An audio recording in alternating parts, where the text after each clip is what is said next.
Liza Penis. It's sitting at an 80 overall Metacritic, and by that definition, that means most people like the game, but not everybody does. So welcome back to a series that I call Bad Reviews for Good Games, and today we're taking a look at what the haters have to say about Liza P. So Gomez Enel gave Liza P a 4 out of 10, and he goes on to say Bloodborne something. I don't know this language, but y'all know if you've seen my videos, anytime something is not in English, I love an excuse to pull up Google Translate so we can see what our international audience has to say. And this guy, it's Portuguese, he goes on to say, Bloodborne copies Liza P, game is bad. I feel like that's a mistranslation. Maybe it meant to say Liza P is copying Bloodborne, because like a lot of people say that it clearly is drawing inspiration. I mean, the developers have said that as well. But if he is, that makes no sense. Listen, bro. Also, a game is not bad because it copies another game. Like, everything draws inspiration from something, right? All that matters is whether or not it's quality or like it's polished. You could duck points off for being like not being creative, but giving it a 4 out of 10 because you're saying Liza P copies Bloodborne, which I think that's what he's that's what it's trying to translate. I don't know. Google Translate always fucking me over. All right, so Emerald gave Liza P a 0 out of 10, and the reason being is, he says, this is just a missed opportunity, and it went from my most anthem game of the year to my biggest disappointment. This game is just plain boring. Pretty, but boring, with terrible design, voice acting, story, and even gameplay. I pushed through and I finished the game just waiting for that beautiful get good moment, and it just never came. And even though I finished the game, I never had anything resembling fun. Correct me if I'm wrong. This guy, gave Liza P a 0 out of 10. From what I'm getting, he gave it a 0 out of 10 because the game is too easy? And he says it's trash all around because the game's too easy. Now, ladies and gentlemen, this is why I do this series, because it's very important to not just look at I know in this internet era that we live in, it's very easy to just read the headlines. It's very important to read the article. This man gave it a 0 out of 10 mainly because he felt like the game was too easy. If a game is easy, that doesn't make it bad. I don't know about this one, bye-bye. All right, so our next review comes from username Just4LOP, which I think that stands for Just Liza P. Meaning what I'm getting out of that is he created this account because he was so pissed that he had to write a review. He had to make a new account, and he named it Just for Liza P. And he gave Liza P a 1 out of 10. He says, I hate this game so much. It's like the devs wanted to make a linear Soulsborne game, but with gimmicks. Surprise mobs behind the walls, collapsing doors, big monsters on narrow hallways. It's exhausting. To that I say, have you played a Soulsborne game? Because that's kind of standard. Walking on a bridge and you just fall, or a monster jumping out of you at the corner. That's why you always got to check corners. Or you run up a hill and a big ass boulder crushes you. That's kind of standard. But anyways, the narrative is full of holes. I don't know too many people who play Soulsborne games for stories. Get ready to hear a lot of bad voice acting with no significance. Like how this character has powers because the power was gotten, which grants the power, or how some mini bosses are poor or depressed, which they'll repeatedly tell you during the fight. I'm gonna be honest, I don't really remember that part. I don't remember that part. Maybe somebody can comment in the comment section below. Do y'all remember fighting somebody who kept telling you they were depressed? I don't remember. And also, if they kept telling you, that means you also kept dying to them. So that means you suck at the game because you kept having to hear the same lines over and over and over. Anyways, the save points are far and few between. I kind of agree with that. I would say the save points are inconsistent. There were I feel like in the first half of the game, it was pretty decent, but in that second half of the game, and you know what I'm talking about, like that last level, there was long stretches before you got to it. I was like, bro, come on. So I kind of agree with that. And enemies aren't affected by traps. And the parry system? Impossible. If you parry the first hit, I hope you're ready to parry the second, third, and maybe fourth. And before you tell me get good, you can tell the developers are insane because they put 2 fire hydrants in the middle of the road in Krat Central Station Plaza. I guess puppets can be in the streets, but definitely not cars. I don't know. The fire hydrants really bothered. I don't know what that is doing, but I agree. I agree with the parry system. When I made my uninstall video, half the comments told me get good. I think that parry system is flawed. The best parry systems that I've seen was freaking Sekiro and Wulong. It could have been better.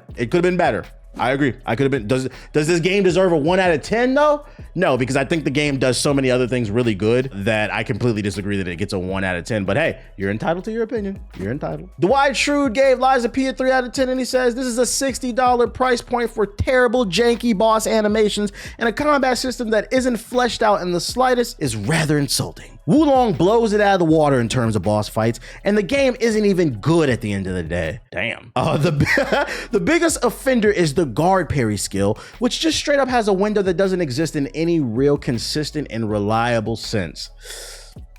I agree. It always is better to perfect guard, but that still feels awful. The combat just doesn't feel good. Are we giving action games good reviews because they look pretty? I don't. I can play the game just fine. I really just don't like how it feels at the bottom of the line. If you have things in the game, you got to make sure they work, and the guard parry doesn't work. I wouldn't say it like it doesn't work. I would agree with the earlier sentence that it's inconsistent. So like I never truly felt confident with it. And like the only reason like the game didn't piss me off is like I was able to, and I talked about this in my uninstall video, I was able to get to the end of the game mainly just dodging. And what pissed me off at the end of the game is like you have to, that final boss, the nameless puppet, you have to parry. You have to perfect guard or whatever you want to call it, because like some people in the comment section of my uninstall video were like, oh, there is no parry in this game, it's called guard parry or perfect guard. Bruh, it's a fucking parry. Let's not get with the semantics. Well, actually, this is why a lot of people don't like the Soulsborne community. Some of you refuse, just because you beat the game, some of you refuse to think outside of the box and think maybe this game does have some issues. I like the game, but I can recognize the game does have some issues. And if anything, it's actually good because I'm pretty sure a sequel's coming and it gives them something to improve on and make an even better game. But I don't agree with the 3 out of 10 though. I don't agree with the 3 out of 10. Grawl gave Lies of P a 0 out of 10 and he says, it looks good, but the lack of balance and difficulty makes this game the most horrible and frustrating experience I've ever had to bear in a video game. The last boss is impossible to beat after 50 plus attempts and 45 hours of play. Please do not play this game. Once again, this is why it's important to read the reviews. This man gave it a 0 out of 10 mainly because he can't beat the final boss. Now, I'm not gonna lie, as someone who beat the game, I have no problem admitting the final boss fight was some bullshit. That's why I was rated. It's some grade A. When I'm talking about that boss fight was tracking.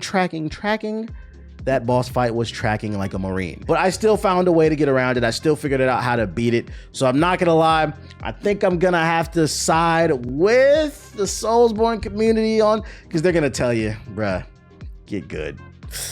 Mary Fender gave the game a 4 out of 10 and he says that I like this game, but the bosses shouldn't be just for hardcore players. You see where this one's going. It's one thing to have a hard boss but that wasn't good enough for the developers. No, let's have 2 stages of over-the-top hard bosses. So he's butthurt that boss fights have they have second phases. And my thing is like, have you not played any of these games? Usually, especially later in the game, boss fights have second phases. Like, what did you expect? I want to enjoy the game, but the bosses need to follow how you're able to level up. If it was going to be this difficult, they should have just made it co-op. I don't agree. I mean, but there is Lords of the Fallen for you. I feel like with the Soulsborne genre, it kind of is what it is at this point. Like if the developers define it as that type of game, you should know what you're getting into. You know you're about to get bullshit. And that's the only reason I did not rage quit at the end. I made it to the end of the game with the nameless puppet, and that boss fight was hard as I think I read somewhere that only like 10% of the player base has actually beaten the nameless puppet. Most people got the fake ending, because there's two final boss fights for those of you who have not beat the game. And depending on how you answer a specific question, it'll unlock the true ending. And if you didn't beat the nameless puppet, you didn't beat the game. And apparently only 10% of the people who played this game have beat that nameless puppet. That's what a lot of people are talking about in this review. So for you, I say a lot of y'all got some Padawan playthroughs. Yeah, welcome to Padawan playthroughs. We're gonna be playing on easy mode. Anyways, let me stop.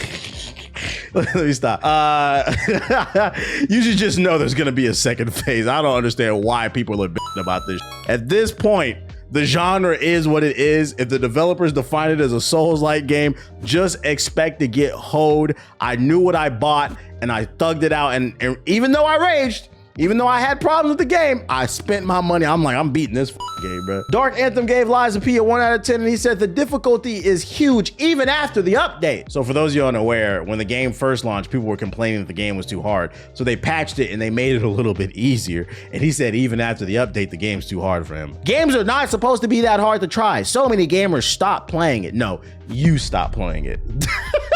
HTTSH gave Lies of P a 4 out of 10, and he says, blatant parody, unreasonable difficulty in the second half, mistaking crunchy gameplay for harassment. I really wish we could like verify, like, cause you know, like when you do reviews on Amazon, they verify whether or not you purchased the game. I needed like verifications on whether or not people play the game, because what the f does mistaking crunchy gameplay for harassment mean? What? Leon gave Lies of P a 0 out of 10, and he says the bosses are extremely poorly developed, especially the last one. There are even good bosses, but the last one is so poorly done that it's sad. My problem with this review is he gave it a 0 out of 10, and he says that the bosses are poorly developed, but then he acknowledges there are some good ones. But you can't make a definitive statement saying the bosses are poorly developed, but then there are some good ones. Like, I agree the last one was some bullshit. To give that a 0 out of 10 because you feel like some bosses were bullshit, trying to make it seem like that's the whole game, but then you follow it up with some were good, it's a confusing statement. I don't understand where the 0 came from, basically. You lost me, buddy. You lost me. So Lucette gave Lies of P a 3 out of 10, and he says, overall, it's a fun game, but they try. Then why'd you give it a 3? Overall, it's a fun game, but they tried to merge too many Souls elements from previous games, and it feels messy. Now, I do agree with that statement. A lot of, like, at first glance, people be like, oh, this is clearly a Bloodborne ripoff. In my opinion, aesthetically, the game looks like Bloodborne, but it plays like a mix more between of like Elden Ring and Sekiro. And like, I think to kind of touch further on what he's talking about, like it feels messy because they're mixing all these elements from different Souls-like games, specifically like the Sekiro aspect. So like in the game, you have different puppet arms that you can equip that give you different abilities, and like I don't know, like it felt kind of pointless that they put that into the game. But by the time you reach like midway through the game, I maxed out the puppet string 100%. That thing becomes useless. And like there are certain other moments we can burn enemies with like a hand of electricity, but like it still doesn't feel all that powerful. I feel like that little puppet string, or not the puppet string, but the arm mechanic could have been fleshed out a little bit better if they were gonna make that so intricate. So I understand it feels like messy what he's saying. Fighting mechanics need more balancing. Heavier weapons need to swing faster, given the delay that you can stagger out of a swing. There's no poise, which makes things ... Oh, there's more. Which makes things unreasonable.